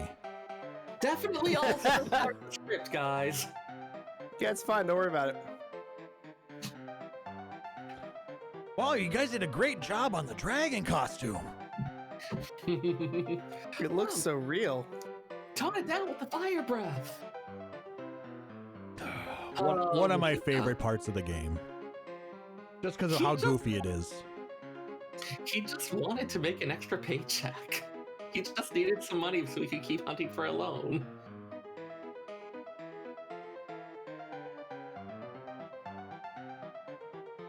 Also, he does have those movie star good looks and charm. In his own mind. No. This is not just him. There's a certain likable quality to him. It's difficult to describe, but He has a je ne sais quoi. yeah. A lot of NPCs throughout the game actually remark on that. They don't really get why, but they can't deny that there's something about him. Laguna is the epitome of having a je ne sais quoi. A certain I don't know what. God. Are we wrong? No, it just... I just played through this like the other day and I'm like, God, this was so dumb. This was so astronomically dumb. Oh, come on. Like I said, it was my I know favorite why part. it's there. I'm not upset about it. It was fun to play through, but that doesn't change the fact that it's freaking stupid. I think it is intentionally stupid. You see this thing that ends up being the driving force behind these huge life decisions, all the stuff that ended up being this huge factor in the game's plot, and it was a stupid little movie that some people were goofing around in. And other people are using this to define their lives. Yes. It is intentionally a bit ridiculous. Yes. So the moral of the story is it's Laguna's fault. I mean, I was going to go with maybe don't make your entire 30-year life plan based on something you saw in a movie and thought was cool, but sure. It's Laguna's fault. Moving on. Laguna's fault.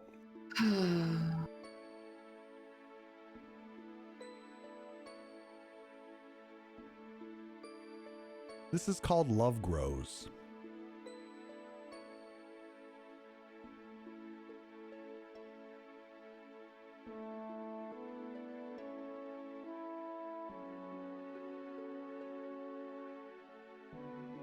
It's basically the instrumental version of Eyes on Me.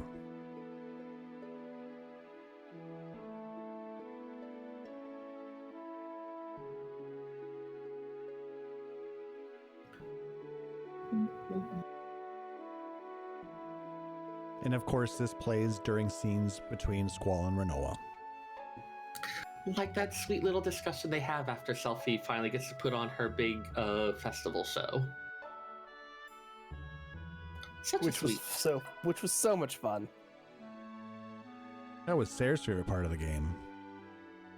Dude, my show was amazing. Production values and everything.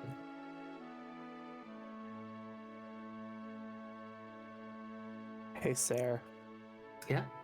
I picked random instruments. But if they clash, they're playing two different songs! Random. Didn't it hurt to listen to? No. Did you have the sound off? No. Ugh. You know Taliz is a monster. I did it specifically because I knew it would be funny, and because I had a feeling that either you or Klauss would die a little bit inside when I said it. I get the reason. I applaud you for it. It's trolly and it's funny. These young lovers need help. And if anybody should understand it, it should be, you know, the shit posting librarian. I mean, yes. But also, this is a minigame involving music. You respect those. No, I respect those. I don't.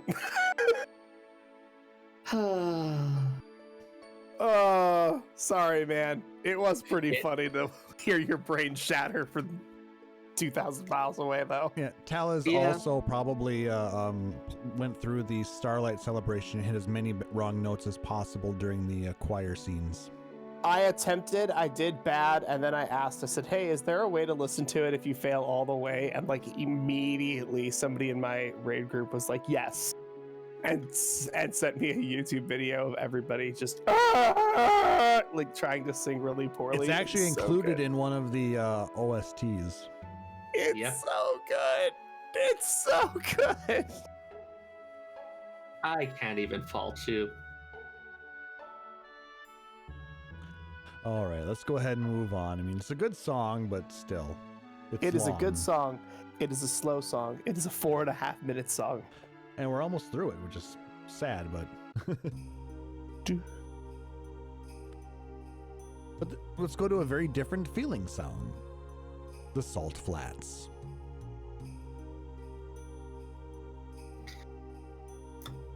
So at this point, a lot of stuff has happened. Renoa's in kind of a coma, and Squall has found that he can't really stand the idea of being alone and shutting everyone out anymore. As annoying as he found Renoa at times, he finds himself wanting to hear her voice again. And so he picks her up onto his back and starts making his way slowly for the one place he's heard of that might know enough about how the technology know enough to be able to do something for her. And so he is hunting for the legendary nation of Estar.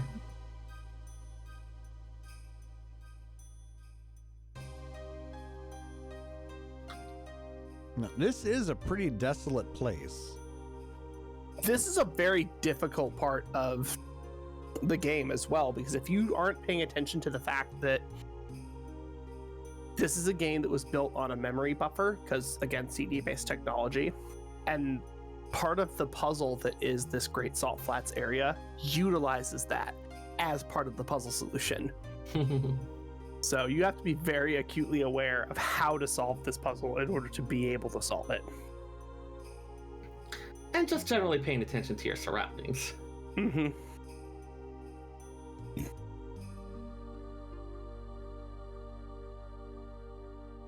All right, let's go ahead and move to the next one.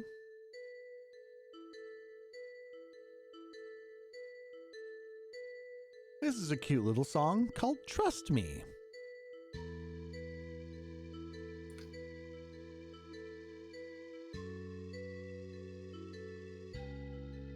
Remember when we met the Moombas back in the prison? Oh god, that was 12,000 hours of gameplay ago. Well, apparently Laguna worked with Moombas on Lunatic Pandora. Laguna doesn't have prejudgments. He has love for all things. Or at least is reasonably open-minded. Both reasonably open-minded. I feel like that's going to be the better choice. Yeah. He doesn't have any preconceived notions. No. And there we've got that leitmotif for Ami again.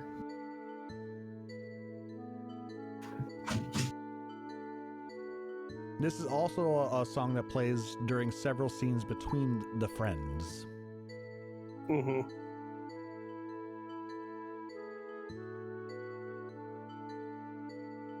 But it really reminds me of the Moombas.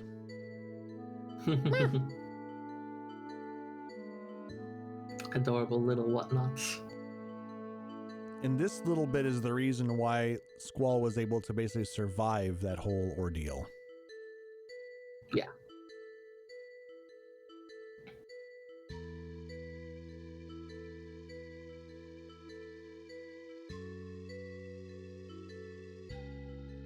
I love the use of all the different instruments in these songs. I mean, we got the bells, we got the whatever that the woodwind instrument is. Bassoon? Not sure. It's a very breathy flute. It feels like it's too deep for that. Oh, they do make like wooden flutes that kind of have that sound.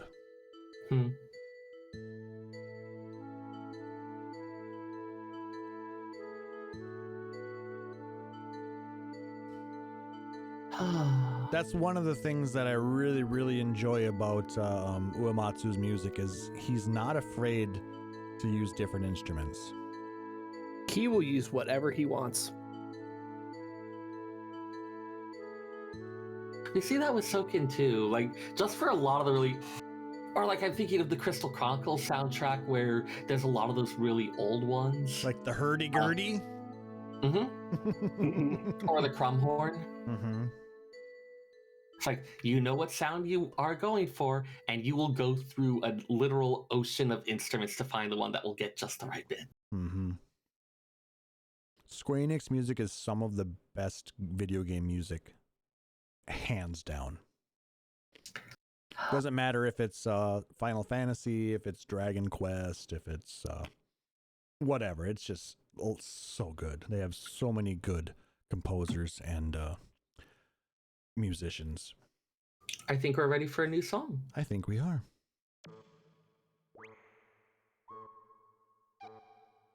Speaking of different sounds, here's all the weird noises that we could find, and we put them together. Yeah. We hope that you like it.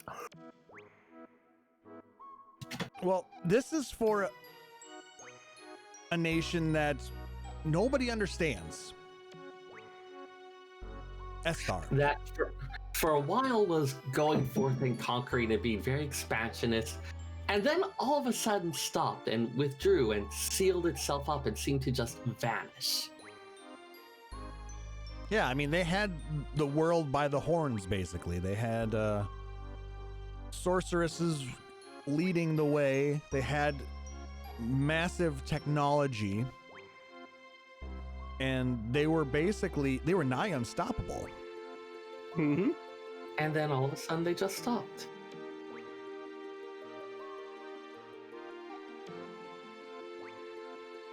And yeah, at this point they're kind of quirky. Dazzling buildings stretching off into the distance. An advanced utopia. The place is a damn maze, though. A bit, yeah. Yeah, I did not enjoy that aspect, but it's worth it. I mean, you've got all these tiny towns, and then you've got, like, the sprawling city, the sprawling major metropolitan area. Yeah, there's spots later on in the game where it really comes into play. You need to know this town, or you're gonna miss certain key points in the game. I think it's one of the other ones where if you mess up stuff, there are a lot of them where it's like, hey, here's this sequence that if you don't manage to make it, you will get a game over from it. Yeah. Really big set pieces and the like.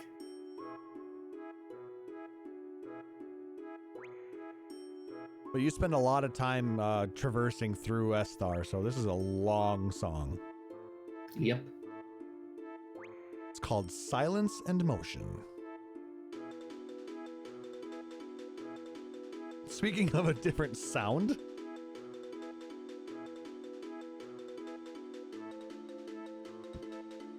seems like it got a lot busier at this point, didn't it?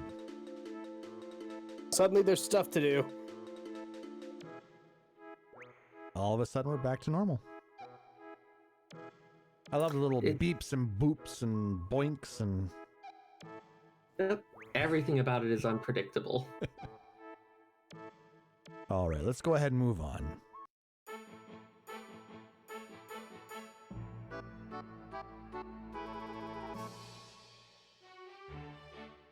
Now, this is probably one of the weirdest named songs. Dance with the Balumfish. I don't understand the name at all. It's freaking weird. But it plays during the graduation ball, in Dalit, and at the lunar base.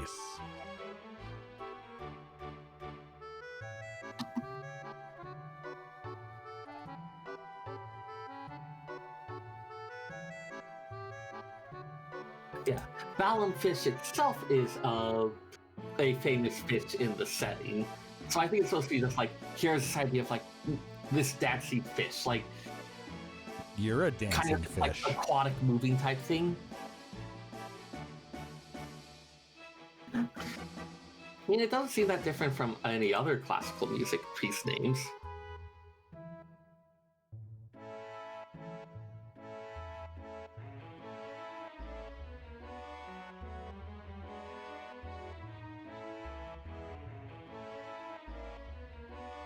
I mean, it is a very nice song. It's just a funny name. Good song, weird name.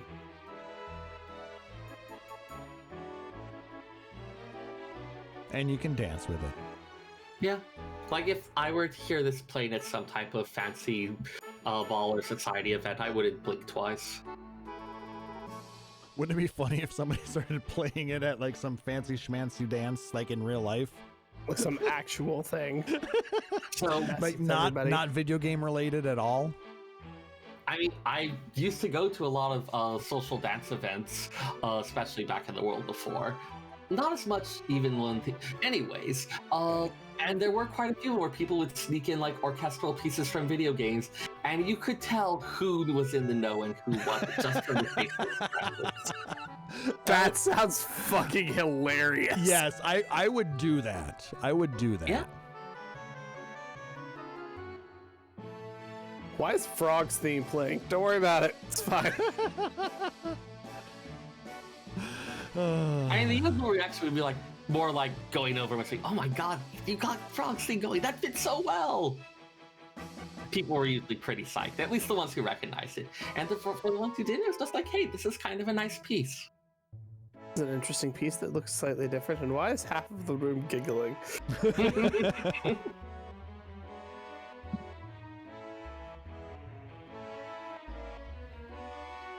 All right, let's go ahead and move on. We only have a couple more songs left. No, I like the soundtrack. Now we go from a kind of a happy, joyous occasion to... Oh yeah, the dance to the Balumfish at the lunar base. You've got like the literal like moving through space ballet of turning chips and whatnot. Yep, but when we get this song, Tears of the Moon, yeah, shit's kind of going wrong right now. Yeah. Literally, we have a sort of teardrops falling down from the moon, the lunar cry. It's not water, though. It's a shit ton of monsters. Yeah, that was one of the other interesting aspects of the world building and the setting. The world being this, the moon being this thing swarming with monsters. And then every so often there's an event called a lunar cry, which brings them cascading down to the earth. I believe the gardens were established to have originally been mobile shelters that were established as places of refuge for during lunar cries. And the people trained there to fight them off? No, just to take shelter from them. Oh, okay. So they didn't train people at them at the time? Nope. It was just, here is an emergency shelter for the population. Okay, and then they would fly up off the land until they were gone and then go back down? Yep. Pretty much. Interesting. And the lunatic Pandora being a strange thing that seemed to have the ability to induce a lunar cry. All right, next song. Estar, of course, had taken it as part of their campaign, and then Galbadia uses against Estar. So this song plays on the Ragnarok. It's called Residence. Oh The god, I haven't got my Ragnarok yet. I forgot about that. Yep. After the entire sequence out in space, including a daring rescue, we have the Ragnarok, which was left up in orbit from the original mission to to seal the Sorcerer Citadel in a frozen tomb out in space. The space base existing entirely to monitor her. But unfortunately, the ship has been overrun by these monsters called propagators. And before we can kind of get out of there safely, we have to take care of said monsters. And at this point, it is just Squall and Renoa. Moreover, the propagators have a couple tricks to them that, if you are not aware of, mean that you may end up fighting them over and over again. There's a reason they're called propagators. Hmm? Because they like to bang. Why? Why I are mean, you most like people this? like to.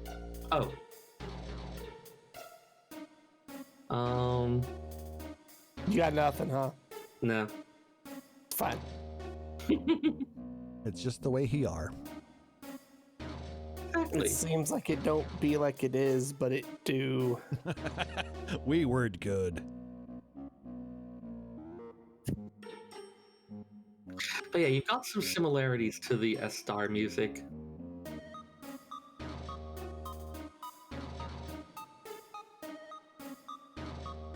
It's kind of a little bit spooky, a little bit scary, a little uncertain.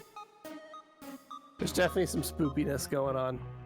I mean, you're an abandoned spaceship sitting out in orbit.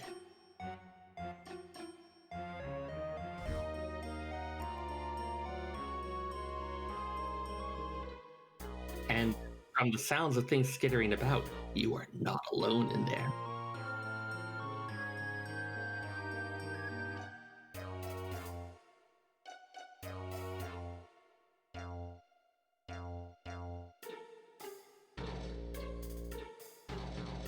It is kind of a fun little song, though.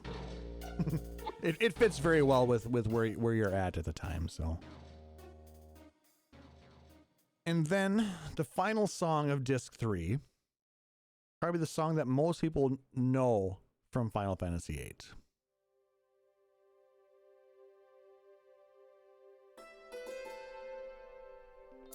This was a big deal for having spoken words at the time. Mm-hmm. Yeah, it was.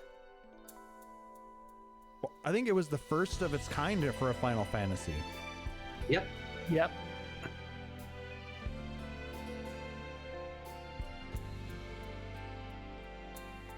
And it brought on a lot more. Never say my songs on the stage on my own. Never said my words, wishing they would be heard. The lyrics are really powerful as well. I saw you smiling at me. Slightly Englishy at a few points, but I still really like this. Just my fantasy. You'd always be there in the corner of this tiny little bar. My last night here for you. Same old songs, just once more.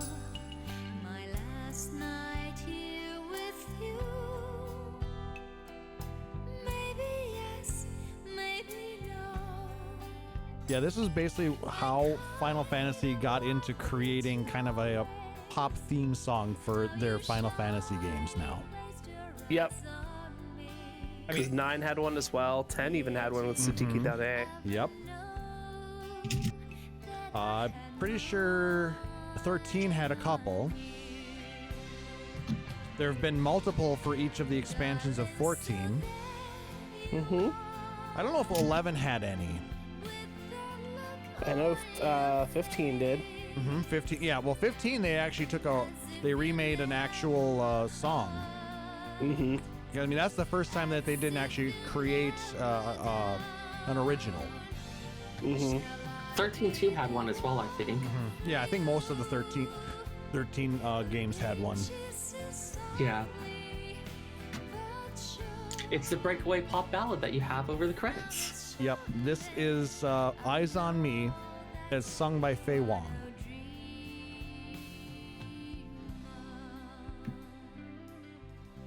Which is why you have things like Armon mobs that will use Eyes on Me in a lot of their games.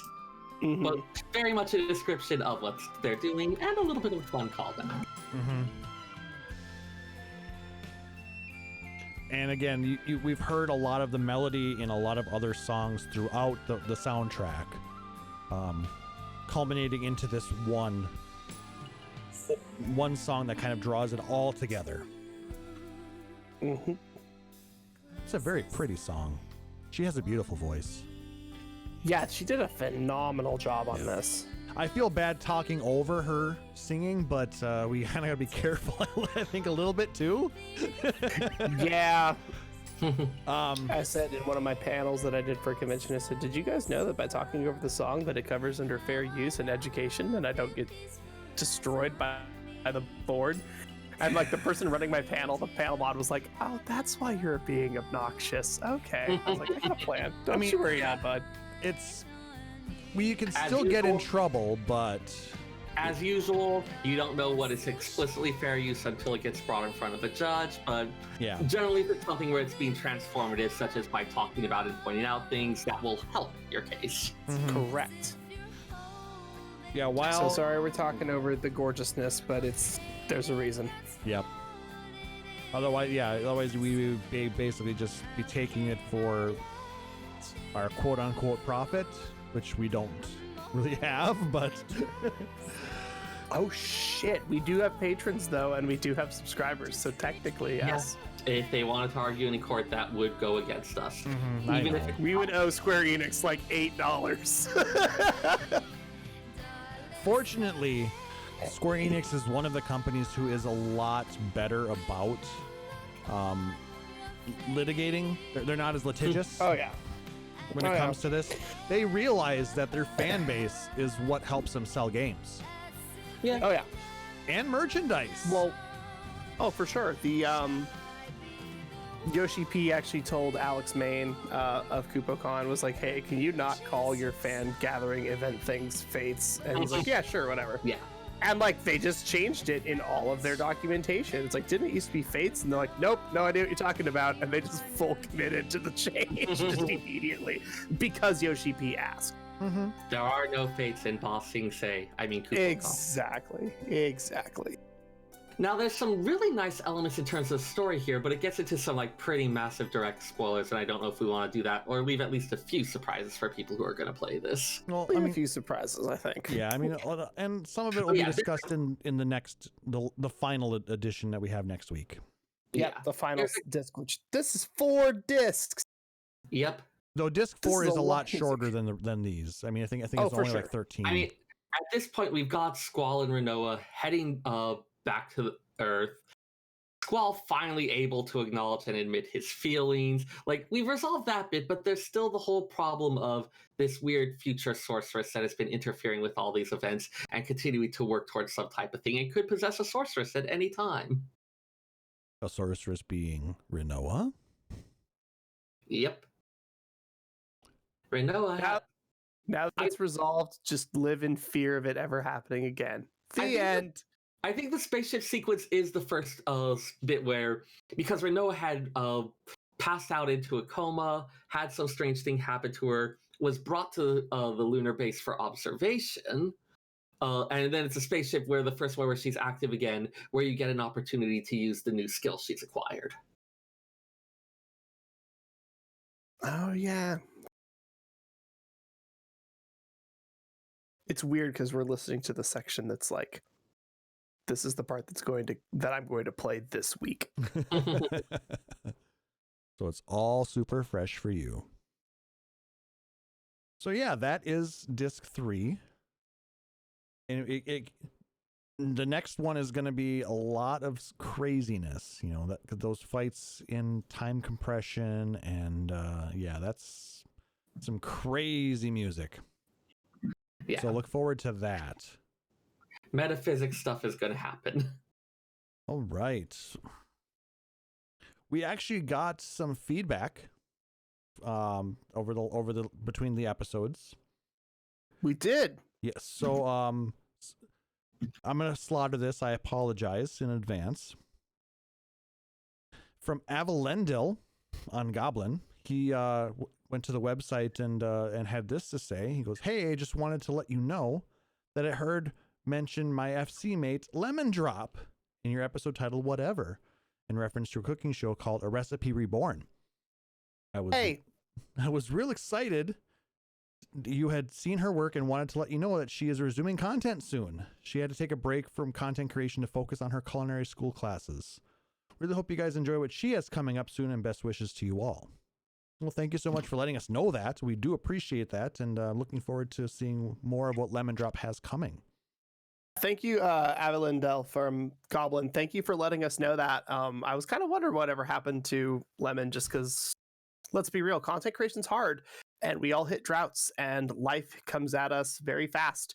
So congratulations to Lemon for focusing on school and working hard on classes. I'm looking forward to seeing new stuff. That being said, since we know that you now listen to the podcast or watch the show, email us at podcast@phoenixdownradio.com, because I want to talk food with y'all, because that would be awesome. Perhaps an upcoming culinary collaboration? Perhaps a culinary collaboration. Seyrr, you get to be the judge.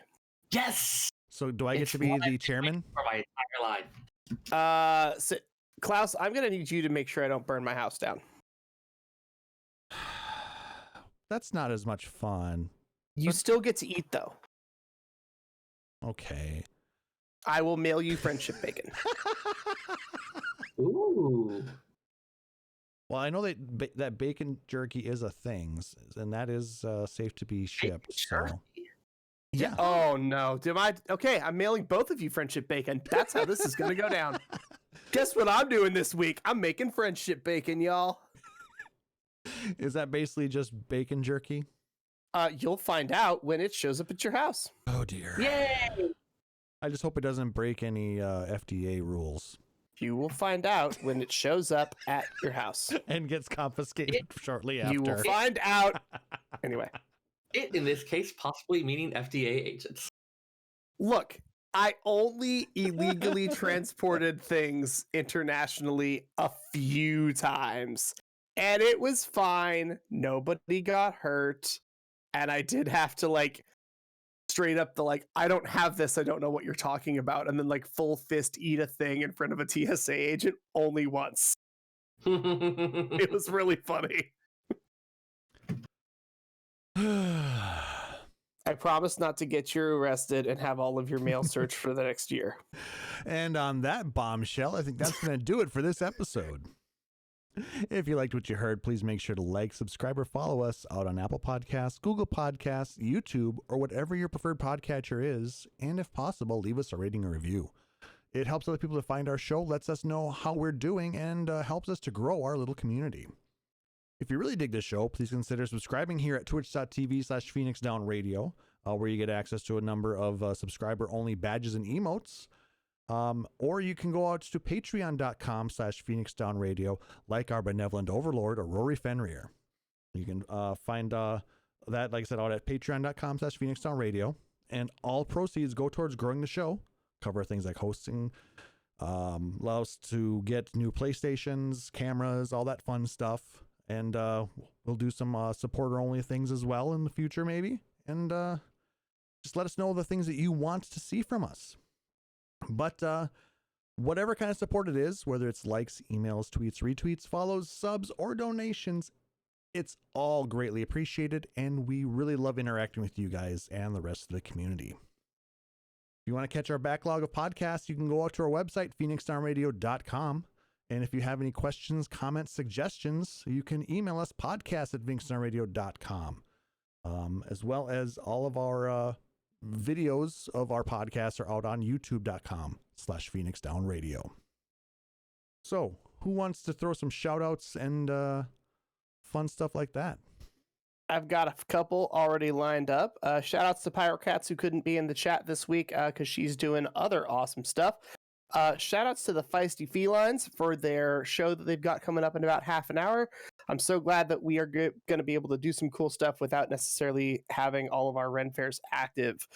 Shout outs to Rockin' Robin over on Gilgamesh, who went shopping with me today to go buy FFTCG starter decks and boosters and sleeves and other good stuff. Looking forward to being able to play again and hear all of the non-Final Fantasy players attempt to pronounce words like Alpha Nod and Y Stola. Oh, it's adorable. It's so bad. I don't know. I'm like, you guys are too stupid. I don't have time. But I love them anyway, and it's fun. And I literally played FFTCG for like 2 months last year so that people could feed me because I didn't have money for food. It was bad, guys. So I love my FFTCG community, and I can't wait to get back to playing with everybody. And yeah, I know you hate social media, but you do have a... I do. I have a TikTok and I have an Instagram, neither of which I post anything on, but I'm there. I'm at Marvelous Tofu, and you can send me stuff. I really like memes, and anything involving tacos is pretty much always funny. Well, don't you also have them for Marvelous Motors? I don't, actually. We're actually kind of pulling back some of the social media because we're trying to rebuild the brand because we decided to go too big too fast, and it didn't do any good. So we're pulling back Marvelous Motors a little bit. I am still running the nonprofit. I do still have a couple of cars in tow. I actually sent one out earlier this week. But if you have the time and you hear this sometime between now and the end of March of 2021, marvelousmotors.org might still be up. And we have a donate link floating around somewhere. We are always looking for help buying car parts to get cars to people who need them. Well, let us know when you're looking at ramping that back up so we can maybe do some charity streams for you in the future. Oh, heck yeah, man. I just got to figure out exactly what I'm doing that isn't wrench turning, because I figured out that part, but I haven't figured out the business building part. All right. Seyrr? So lots of random stuff going on. Two sets of shouts I want to give. First to Sophia Dershell on Hyperion, who has been encouraging me to do lots of random fun stuff. Just someone I met through some piece of content or another. I don't even remember where it was years ago. And has started off a crossword world link shell for Blue Mage stuff that seems to be getting a lot of people into it and doing a lot of those like big group type things. I think they managed to put together an Orban Monastery run last week. It's been really fun to watch, really fun to hang out. Good on you. Please tell me it's not named the Blue Mage Group. No. It's called True Blue. The Blue Mage Group is kind of a great name, but... It's a little bit of one of those low-hanging fruits. Yeah. If you are on the Primal data center, take a look out for the cross-world link shell True Blue if you want to find people to do Blue Mage content with. They seem to be doing pretty well. Also a shout out to some of my loremonger buddies, Anonymous and Minimoose, Aquadacious and Excalibeard. Last night we all just kind of hung out and watched as Moose was streaming some horror games, and oh my god, I don't usually like horror games, and it was like one of the best social times I've had in a while.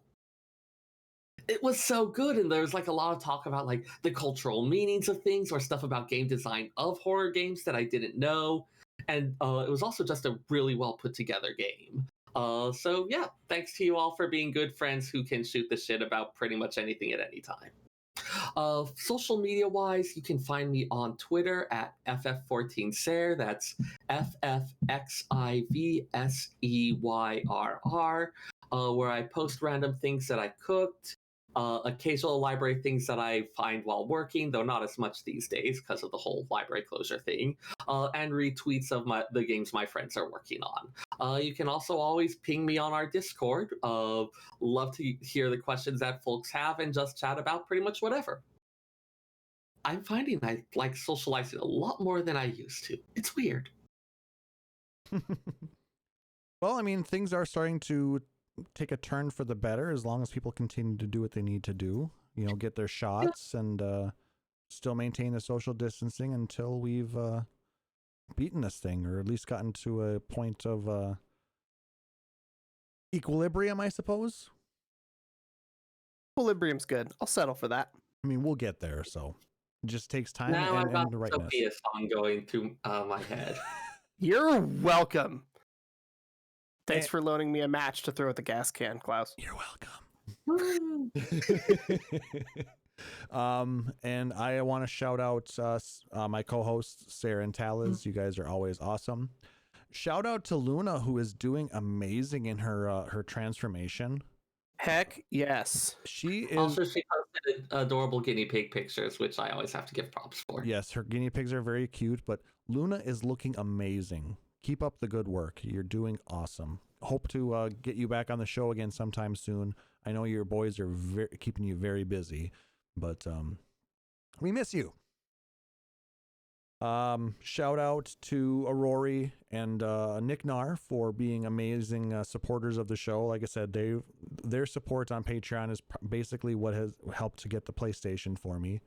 Really can't thank them enough for their amazing support. Shout out to everybody listening to us live here at twitch.tv/Phoenix Down Radio, as well as on the podcast. We do love all of you. Like I said, if you are listening on the podcast, come join us live sometime at twitch.tv/Phoenix Down Radio and come shoot the shit with us in the chat and have a good time. If you want to find me on social media, I am at PHXDN_KLAUSS. And you can also follow the show at PHXDN Radio out on Twitter. So, for my co-hosts, Seyrr Timono, for Taliz Marvelous, I am Klauss Nightbringer, wishing everybody a wonderful evening. Thank you so much again for joining us. Take care.